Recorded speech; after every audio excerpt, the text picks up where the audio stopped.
8월 8일 목요일 황장수의 뉴스 브리핑 1부 시작하겠습니다. 자, 오늘도 날씨가 많이 더운 것 같습니다.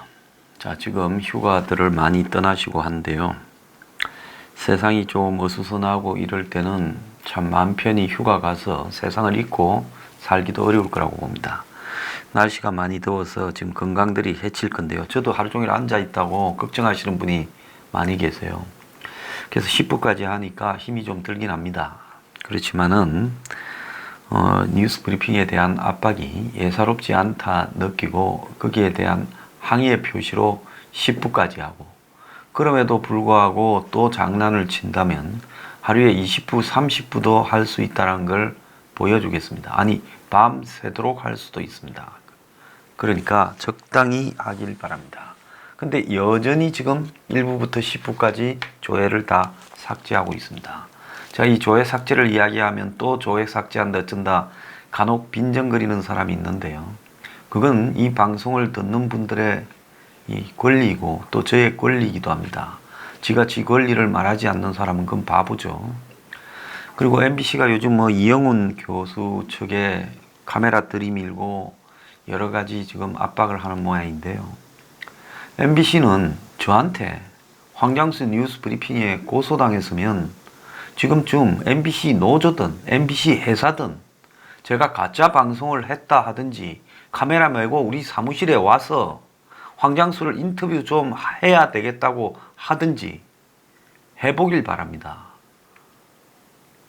왜 저한테는 카메라 메고 와서 안 합니까? 저는 환영이에요.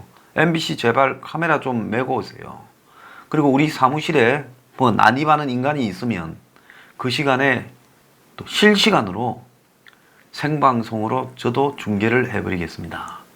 그래서 우리 사무실에 혹 난입하는 인간이 있다면 그날 참 어려움이 많이 생기고 개망신 당할 것을 각오하고 오길 바랍니다. 그래서 난입을 하든 카메라 들고 오든 반응을 좀 하길 바랍니다. 비겁하게 나는 피해가고 이영훈 교수한테는 가서 저럽니까?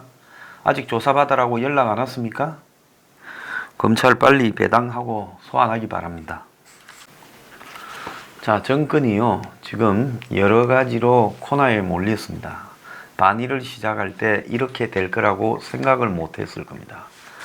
자, 그런데 어제 문이 또 황당한 소리를 했습니다. 자, 동서고금 없이 모든 나라가 기술력 강화에 힘썼는데 임진왜란 때 일본이 가장 탐을 냈던 게 우리의 도예가 도공들이었다. 이러면서 어제 또 이 임진왜란 이야기를 했습니다. 요즘 부쩍 이순신 이야기하고 임진왜란 이야기를 하고 있는데요. 어제 일본은 확정하기보다는 화이트리스트 배제, 관보 개시 등을 언급했지만 실질적으로 구체적으로 어떤 더한 이 압박을 한국에 할 것인가를 사실상 밝히지 않았습니다. 그래서 일본도 이쯤 해서 확전을 자제하겠다라는 의도를 보였다. 이렇게 해석될 수 있는데요. 대통령이 허구한 날 과거에 매달리면서 임진왜란 이야기하고 이순신 이야기하는 것이 옳으냐? 거북횟집 가서 밥을 먹는 게 옳으냐? 자, 일본이 저렇게 나오면 우리도 대응을 하려면 좀 일본보다 수준 높은 대응을 좀 하거나 해야 되는데요. 상대는 치고 빠지면서 조용히 있는데 우리는 어떻게 이렇게 빈깡통처럼 이런저런 소리를 하며 시끄러운 줄 모르겠습니다. 자, 그런데 현재 대한민국에 번져가고 있는 이 위기, 본질이 뭐냐? 문 리스크입니다. 대통령이라는 사람 자체의 리스크가 지금 번져가고 있다는 겁니다. 그것이 경제에는 주가 하락으로 나타나고 있고 또 이웃에 의해서 오면초가 당하는 행태로 나오고 있다는 겁니다. 어제 미국의 CSIS가 보고서를 냈습니다.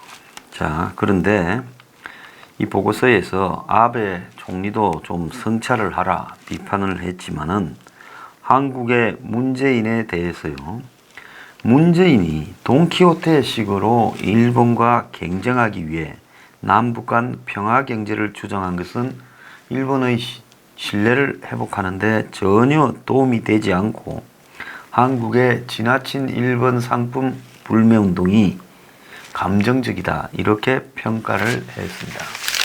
일본이 지금 저렇게 하는 게 한국의 급진 좌파 정권이 들어서는 부분에 대한 두려움 때문이라는 말도 지금 일본 내부에서 많이 나오고 있습니다.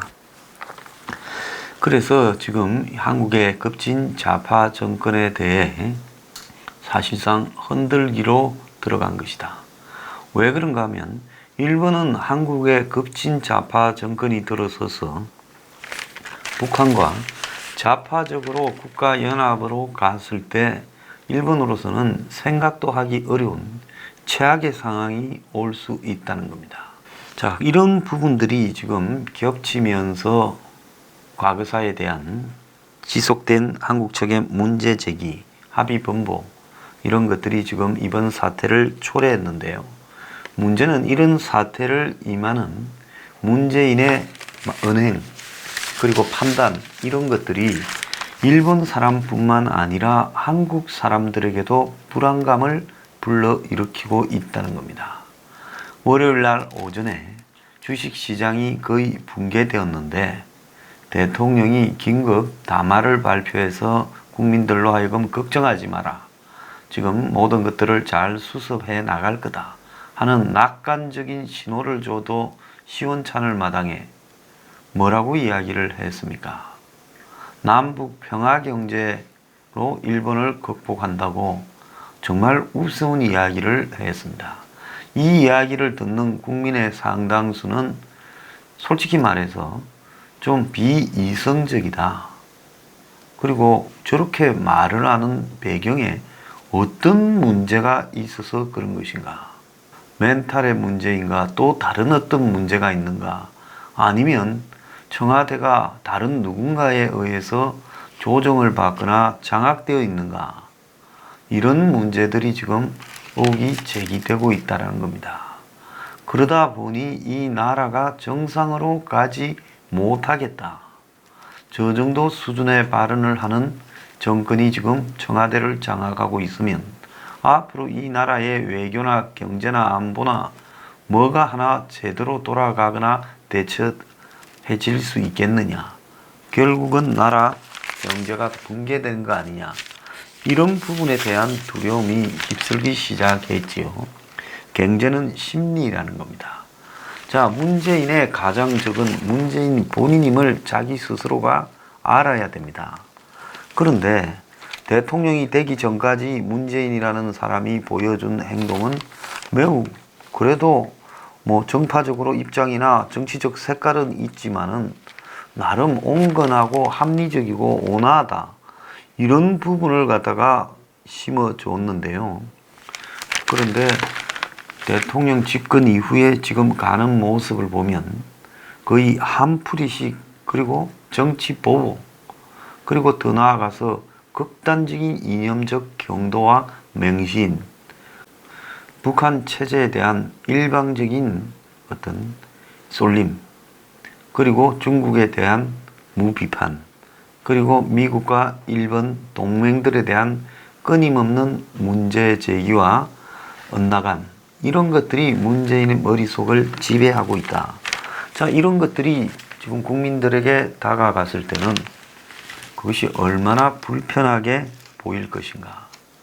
자, 이 정권이 지금 스스로 위기를 자초하고 또 위기를 갖다가 있는 것도 조금씩 꺼나가야 될 건데, 있는 것도 수습과 이렇게 정상으로 돌아가는 것이 어려운데, 이제 정권 스스로가 없는 위기까지 만들어서 그냥 지금 위기에다가 또 다른 위기를 갖다가 마치 소금 뿌리거나 후추 뿌리듯이 뿌리고 있다. 그러니까 위기가 복합되면서 거의 대폭발을 해버리지 않겠냐. 그래서 퍼펙트 스톰이 올까봐, 아니면 한국 경제의 총체적인 붕괴가 시작될까봐 놀래서 월요일, 화요일 날 지금 전부 그냥 바이가 아닌 셀 코리아로 가버린 겁니다. 그래서 패닉셀이 나타났다 이렇게 말을 하는 건데요. 대통령이 더 이상 과거를 갖고 와가지고 상징적인 좀 유치한 이야기를 하지 않았으면 좋겠다 이렇게 생각합니다. 저는 문이 국민들을 위해서 과거의 어떤 한 구절을 들고 와가지고 더 이상 유치한 발언을 하지 않았으면 좋겠어요. 8.15 광복절에 또 자신은 굉장히 각오한 듯 입을 앙다물면서 과거의 또 역사 부분을 하나 들고 와서 미화 찬양하거나 그걸 오늘에 갖다 붙이면서 국민들을 한마디로 항일 전선에 내몰지 말았으면 좋겠습니다. 좀 이렇게 이제 국민의 인내도 한계에 가고 있다. 그래서 무슨 3.1절이나 광복절이나 이런 국가 행사가 있을 때마다 하는 발언이 김원봉이 등장하고 무슨 임시정부 등장하고 이러면서 이념적으로 국민을 갈라치기 하고 선동하고 또 친북을 찬양하고 더 나아가서 반일을 그리고 무슨 대한민국이 자주고 어떻고 이런 소리들을 더 하지 말았으면 좋겠다는 거예요. 지금 해방된 지가 언제고 대한민국의 국가 수립이 된 지가 언젠데 입만 열면 누구하고의 대결을 하고 누구를 갖다가 매도하고 또 과거를 미화하고 이런 거 하지 말고요. 본인이 뭘 어떻게 해서 이 위기를 극복할 것인가에 대해서 아주 구체적이고 실무적인 이야기를 좀 했으면 좋겠다는 겁니다. 문은 역사에 대해서 좀 단절하기를 바랍니다. 문이 역사를 언급하면 언급할수록 그 불행해지는 것은 그 문 스스로가 될 거고 불행해지는 속도가 훨씬 빨라질 거라는 걸 제가 분명히 이야기를 하고 싶습니다. 자, 지금 4강 균형 외교를 우습게 보다가 오면 초가에 몰렸습니다. 러시아하고 중국은 아주 한국을 대놓고 협박을 하고 있고, 자, 남북관계 올인하고 친중했지만은 돌아온 것은 지금 중국도 러시아도 한국을 우습게 보고 공갈 협박을 하고, 북한은 한국에 매일 교훈을 가르치듯이 노예 다루듯이 함부로 말하고 있습니다. 말만 함부로 하는 게 아니라 매일 새로운 도발을 하고 있습니다. 자, 미국과 일본은 한국에 질려서 이제 지쳐서 나가 떨어지려고 하고 있고, 그러다가 기상천외한 한일 간의 경제 분쟁까지 불러일으키고 있습니다. 자, 문은 이쯤 되면 자기 고집을 꺾고 남은 기간에 하산하는 일에 집중해도 아주 시간이 부족할 거고 수습이 잘 안 될 겁니다. 이렇게 꼬아놓고 지금 내년 총선에 자기 신복들을 다 갖다 꼽아서 야당은 지금 거의 헛개비에 불과하니까 총선에 자기 친이대를 100여 명 이상 집어넣어서 퇴임 이후에 나는 안전하게 하겠다. 여기에 매몰되는데요. 퇴임 이후에 아무리 안전장치를 2중, 3중으로 해놔봤자 본인이 저지른 일이 있으면 그 안전장치는 의미가 없다라는 걸 박정희, 전두환, 노태우, 군인 출신들도 군인이 뭡니까? 어리잖아요. 근데 군인 출신들도 그게 안 된다라는 걸 보여줬어요. 하물며 그냥 일개 정치인 출신에서 그걸 갖다가 안전장치로 살아남을 수 있다 생각하는 것이 얼마나 오산인가. 그거는 이제 퇴임하면 느낄 거라는 겁니다. 자, 그리고 하나 하고 싶은 이야기는요. 아들 문제 그냥 돈 좀 있잖아요. 한 5억 줘서 그냥 미국 가서 한 2년 조용히 살다 오라하세요. 대통령 아들이 불법이 아니면 어떤 일이라도 할 수 있다. 이게 국민들에게 얼마나 마음에 상처를 주고 국민들에게 기분 나쁘게 하는 건지 그걸 모르고 있다면 문이나 문 가족은 그야말로 국민 정서를 강조하면서 사람이 먼저가 아니라 내 아들이 먼저다, 내 가족이 먼저다라는 걸 몸소 실천으로 보여주고 있는 그야말로 그의 기회균등이나 과정의 공정 그리고 결과적 정의가 다 거짓이라는 걸 본인 입으로 말을 하고 있는 겁니다. 어떻게 대통령 아들이 지금 교육청 산하 각 초중고등학교에 교보제를 납품하고 공공기관의 미디어 아트라고 납품을 합니까? 그걸 자랑스럽게 말을 합니까? 불법이 뭐냐라고 이야기를 하면 그 불법이 지금 알려지겠습니까? 나중에 알려지겠습니까? 해야 될 일, 해서는 안 될 일에 대한 도덕적 감각도 없으면서 남들은 그렇게 적폐청산이라고 두들겨 잡습니까? 자, 깨달을 때는 늦을 것이다.